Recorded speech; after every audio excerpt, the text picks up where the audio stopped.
Oh. I can't think of any. Wait. I don't know.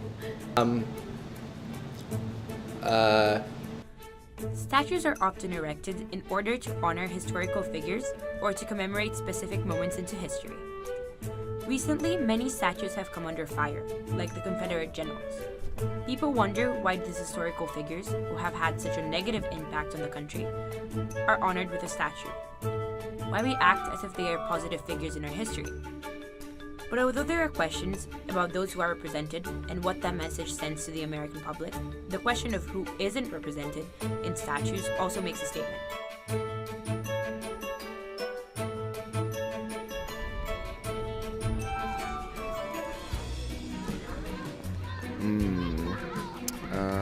Marie Curie?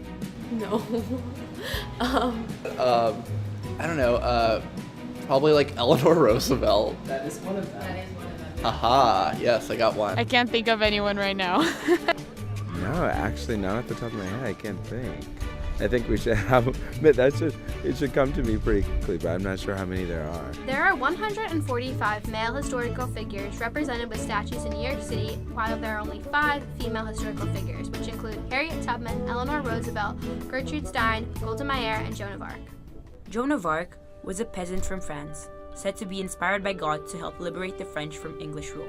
Nearly 500 years later, she was canonized as Saint Joan by Pope Benedict XV.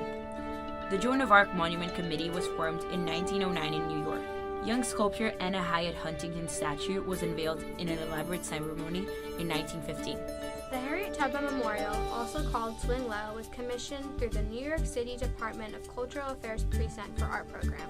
Created by sculptor and mixed media artist Allison Starr, the statue was unveiled in November of 2008. The roots pulling on the back of her skirt represent the roots of slavery, while the skirt itself features images representing the slave she helped escape. The base of the statue features moments from Tubman's life along with traditional quilting symbols. People often point to the Statue of Liberty or statues of fictional female characters like Alice from Alice in Wonderland as proof that there is no inequality when it comes to statues. But the Statue of Liberty isn't a real person, she's a concept. Alice isn't real. It seems unfair and almost disrespectful to point to these statues and ignore the call for more female historical statues, when women have contributed as much to history as men have. Golda Meir was Israel's first and only woman to be prime minister. She has been described as the Iron Lady of Israeli politics, and her statue was created by Beatrice Goldfein and unveiled in 1984. Gertrude Stein was an American novelist, poet, and playwright. In 1933, she published a memoir of her years running a Paris salon, written in the voice of Alice B. Toklas, her life partner. Her books frequently commented on lesbian sexuality. Based on a model created by Joe Davidson, the statue was installed in 1992 next to the New York Public Library main branch, commemorating her significant literary contributions. I mean, I do think they are important as a means of remembering them and also like valuing what they did to history. So I think they are important because once you like pass by, you remember like who they were and what they've done to our society. So I do think they're important. The Eleanor Roosevelt Monument is said to be the first monument dedicated to a First Lady. Sculpted by Penelope Jenks, the monument's 1996 dedication was attended by then First Lady Hillary Clinton.